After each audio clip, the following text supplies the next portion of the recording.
The Torchbearers Crew knew the endgame was approaching.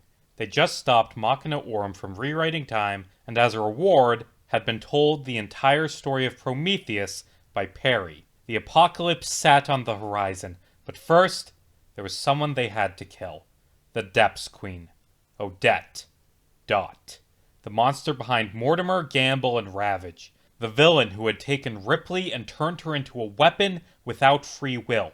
The young girl who made a mistake and was punished by the gods. The party sailed after Orm towards the Depths Queen's lair.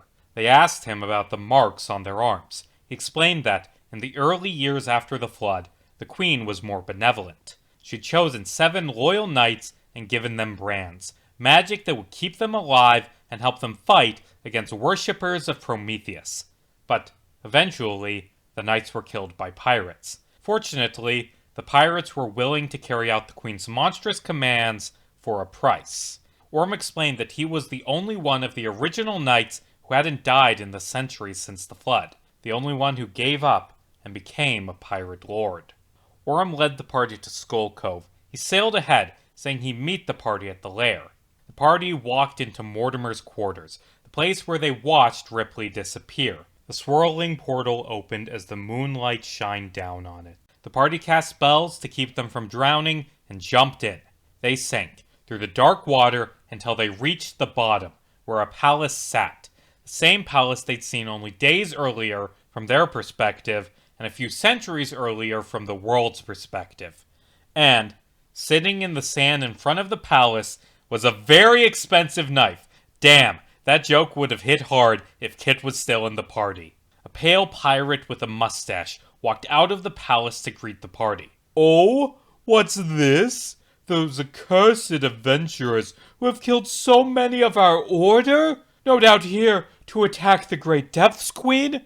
Gasp! How terrible! If only there were a pirate here capable of defeating you.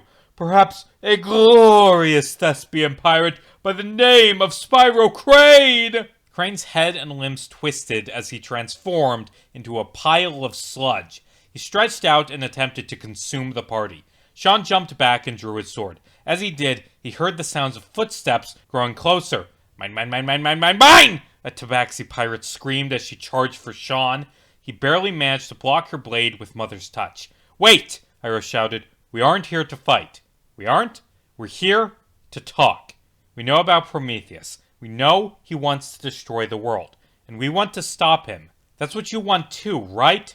"What are you doing?" "I'm trying to end things peacefully. There's been too much death already." "Fine. But when this doesn't work, I'm going to kill Odette." "A truce? Such a captivating idea. Very well. Let us see what Her Majesty has to say. Jaguar, leave the kitten alone." "But, sword, you can take it from him later." The tabaxi pirate cursed and sheathed her blade. "That sword is mine," she whispered. "When we kill you, I will take it from your corpse." "Cool! That sounds fun!" Crane led the party to the throne room, where the Depths Queen waited. Lady Umbra floated next to the Depths Queen, unconscious. "It is very bold of you to walk so carelessly into my den." "Just want to talk, Dot." The Depths Queen stared at Iroh. "It has been so long," she whispered. "I had almost forgotten your face. Iroh, you saved me." "Yes." "And now you have come to kill me." "Maybe. Depends on how this goes." Ren drew his longsword and pointed it at the Depths Queen. "Let Ripley go," he said. "No. She is a piece of leverage. If I am pushed, I will command her to take her own life." "Fuck you. Stay calm. We know about Prometheus. We know you set him free. We know he destroyed the world. We know the gods commanded you to hold him back. But still, that doesn't justify any of this. You've killed so many people. I have done what was necessary. I tried a kind hand at first, but that didn't work. Mortals hate this world. They hate the endless seas and crushing waves. Again and again, mortals have attempted to destroy the seas by unleashing Prometheus. 60 years ago, druids at Cinder Tower used dark magic to create Crossroads Tower, an accursed device designed to set Prometheus free. They ordered Buckland to annihilate them to keep the world safe. And now, the Rubicon Navy has partnered with the Cult of Flames, a group of madmen who want the world to burn. They have, with your help, broken all but 3 of the locks on Prometheus. This is what happens when mortals are allowed to band together, to rebuild what was lost. They always want more. They always meddle in things they don't understand. They always get swayed by the whispers of a devil. And now, once again, I am forced to trim the branches of the tree that is society to keep its rot from spreading. You're planning to destroy the Rubicon territory. Yes, all of it. All of the thousands of innocent people. Half of the towers in the IRC. It is that or the entire world. No, there has to be another way. There is none. We'll find a way. I don't know how, but we can end this without mass killing. Please, just let us try. We want the same thing. We all want to stop Prometheus. Please, you were a good person once. You were kind, and I know that kindness still exists within you. Just give us a chance. One chance. That's all we need. And at that point, I asked the -1 charisma wildfire druid to make a persuasion check. And he rolled a nat 20. And like nat 20s do not mean automatic success, but he was making good arguments, and the Depths Queen still remembered him saving her as a child, so something I never expected happened. Fine, I will hold back, for now. The people in the towers will be spared. You have my word. Good. I'm glad that worked. But this deal rests on you destroying the Cult of Flames. That part of the deal is non-negotiable. We'll figure something out. I'm glad we were able to come to an agreement. Hold on. There's one more thing we need. Let Lady Umbra go.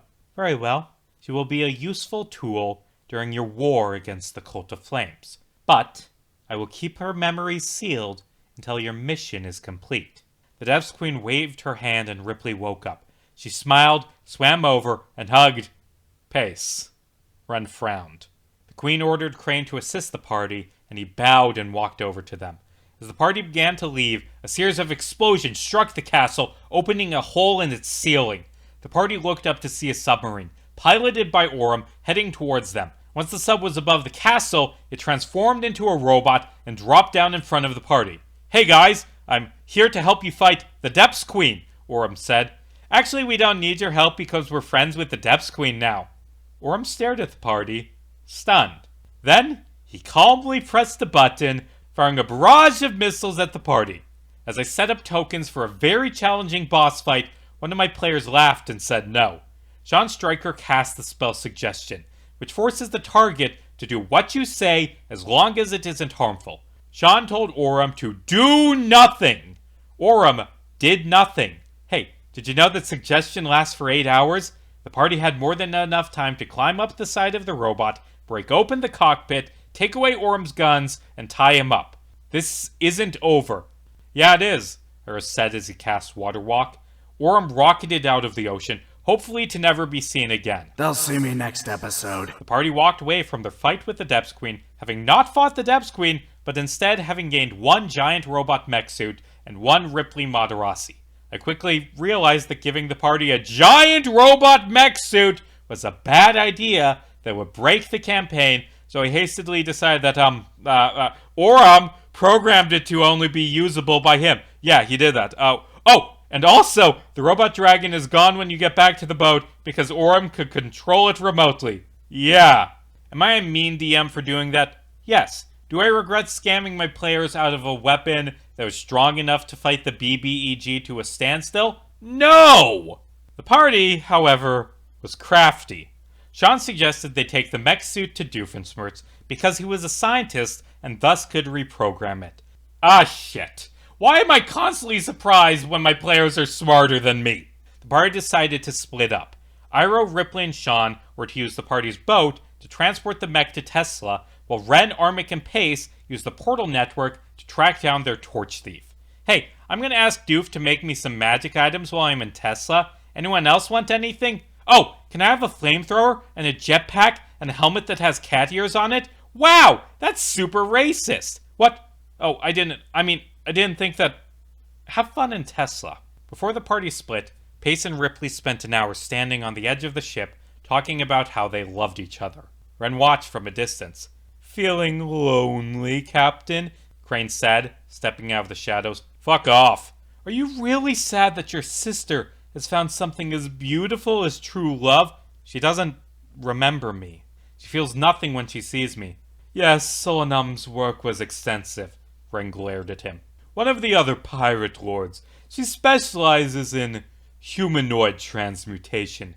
She placed a seal on your sister's mind, which blocks her memories and allows the Depths Queen to order her around.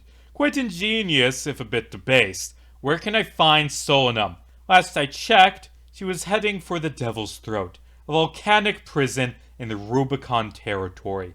The Queen tasked her with building an army, something she is more than capable of doing. I'll have to pay her a visit once we've saved the world.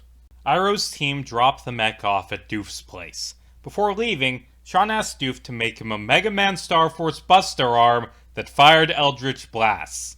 I sighed and said, sure, that is a thing I will allow you to buy, because this is one of the last sessions, and you have broken me with your bullshit. As Sean walked out with his robot arm and Pace's jetpack, he turned to see the party's normal magic item salesman, Old Man McGucket, standing there crying because the party had cheated on him.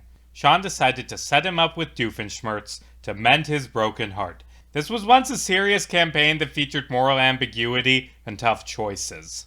Ren's team stopped by Crossroads Tower and discovered that one more tower had been lit while they were dealing with the Depths Queen.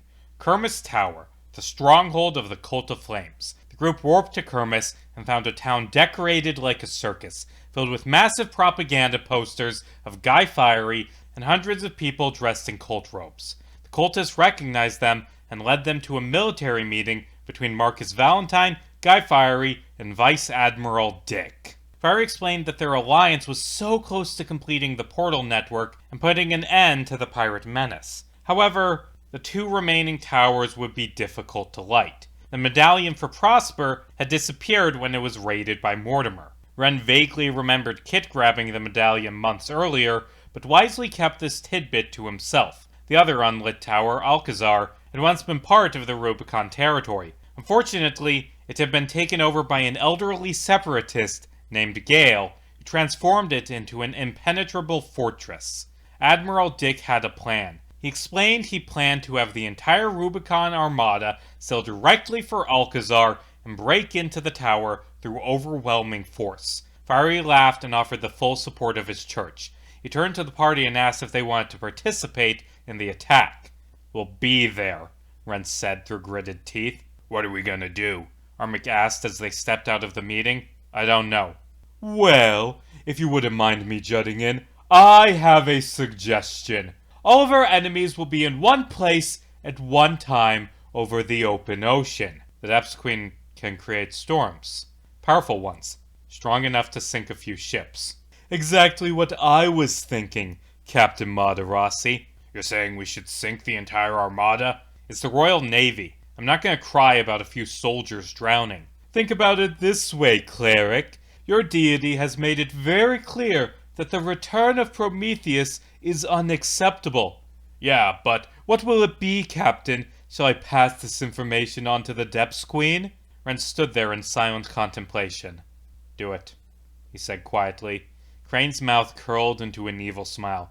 Glad you've returned to the side of sanity, Madarasi. A few nights later, the armada sailed out, with the party tailing close behind. The seas turned rough as the storm pounded down on the ships. What's going on? Don't worry. Everything's going to be okay. The party heard the sound of screams in the distance. Through flashes of lightning, they saw tentacles tearing apart ships. The party kept sailing in silence past the driftwood left from destroyed boats. When the storm passed, Iroh was furious. I didn't sign up for this. I didn't join because I wanted to kill people. We didn't kill anyone. Bullshit! Every single death tonight, that's on you. I take my eyes off you for 1 second, and you go back to being a damn pirate. God, I thought we were done with this. But no, we're back where we started. Killing people for the Depths Queen. Oh, fuck off. This was your idea. I wanted to kill Odette, but you were the one who wanted to negotiate. You were the one who wanted to talk her down and work with her because she wasn't an asshole when she was 8. This is what working with the Depths Queen is, Iroh. It's bloody. It makes you feel like shit. And you keep going because it's the only choice you have. Wanna know my choice? I quit. I'm done. I should have never left that island. Iroh turned around, cast Windwalk, and flew away. A few hours later, Ren woke up and noticed that the ship had stopped sailing. He yelled at Tullius to put the sail down again. Instead, Tullius backed away from the helm and stood by the edge of the ship. A Royal Navy ship, the only one to survive the storm, sailed up next to the wretched wench. "It was fortunate I was able to keep us safe during that storm," Guy Fieri said as he, Dick, and Marcus stepped aboard, followed by a squad of soldiers. "Thank you, Tullius, for telling us the location of these pirates. Oh, and thank you for stealing that torch. Traitor, you literally murdered me! Come on, don't make me kill you again. I was starting to like you." "Hold on, we're on the same side. We just got lucky. That's why we survived the storm." "Unfortunately for you, those lies won't work anymore. High Priest Fiery told me about your consultations with, what was the name he used? The Queen of the Depths? Guy Fieri is an evil cultist who wants to set free an ancient fire god and destroy the world. Come on, think. You were at war with him a few months ago. Are you really going to trust what he has to say? I can't prove that what he said about you working with pirates is real, but I do know one indisputable fact. 3 years ago, a Royal Navy ship called the Charming Mistress experienced a mutiny. The mutineers were defeated, but a few days later, everyone aboard the ship was found dead. No suspect was ever identified. However, mere hours ago, I received word that a break was found in the case. One of the soldiers at Kermis recognized someone who we thought was dead. A sole survivor of that massacre, a mutineer tortured for her crimes, has been hiding under our noses for years. And, by chance, she happens to be a member of your crew. I did what I had to do. What you did was monstrous, just like what you did tonight was, and now you shall pay for your crimes." The party fought against the incursion of cultists, Royal Navy soldiers, and Druid Guy! I remember now. Druid Guy from the second part turned on the party and died during this fight, having done jack shit for more than 30 sessions. Mystery solved. This episode is already a bit long, so I'll skim over the fight. Sean killed Tullius, Armit killed Marcus, Pace killed Dick, the Royal Navy soldiers were defeated by the Madarassis, and, before long, Guy Fieri was the only enemy standing. "Although I appreciate the theatrics, this ends now, High Priest. I shall slay you in the name of my queen!" Crane transformed into a pile of slime and consumed Fiery. A moment later, he exploded, as Fiery's fire burned him away from the inside out. Fiery stepped towards the party, cracking his neck. I gotta say, I admire the moxie it took to destroy an entire armada. I mean, our Torchbearer survived and is halfway to Alcazar by now, but it almost worked. Really, it was a nice idea. It's almost enough for me to spare you so our little rivalry can continue. But I'm at the precipice of my revenge, and it'd be dumb to let you keep standing in my way. Ren fired an arrow at Fiery. He caught it with his bare hand and snapped it in half. "Come on, Rennie boy, you gotta hit me a little harder than that. Here, let me give you a demonstration." Fiery smashed his fist on the ground, creating a burst of fire that consumed the deck. The sail of the wretched wench fell over as flames consumed the boat. Ren coughed and crawled out of the rubble. Pace, Sean, and Ripley all laid unconscious before him. Guy Fieri stared down at Ren. "I wonder, have you realized by this point who exactly you're dealing with? You aren't Guy Fieri." "That's right, Ren. I haven't been fiery for a long time. Say my name." "Prometheus." Ding, ding, ding! We have a winner! Fiery killed himself like a dumbass, but in doing so, he sent me a perfect suit to wear. A new body that I could use to sneak out of my cage. The Valentine set me free, and with each tower that has been lit, my strength has grown. Once the final 2 locks are broken, I will have the strength necessary to pay the gods back for every transgression. We'll stop you. Stop me? Come on, Ren, don't be an idiot. Your role in this story is over. A thrown warhammer hit Prometheus in the back of the head. Prometheus turned to see Armit Coldstone, barely standing and out of spell slots, panting as he stared the dark god down. I am Armic Coldstone, servant of the sea god Astitia. You have hurt my friends, and you have threatened my lord. That's why I have to stop you. What are you gonna do?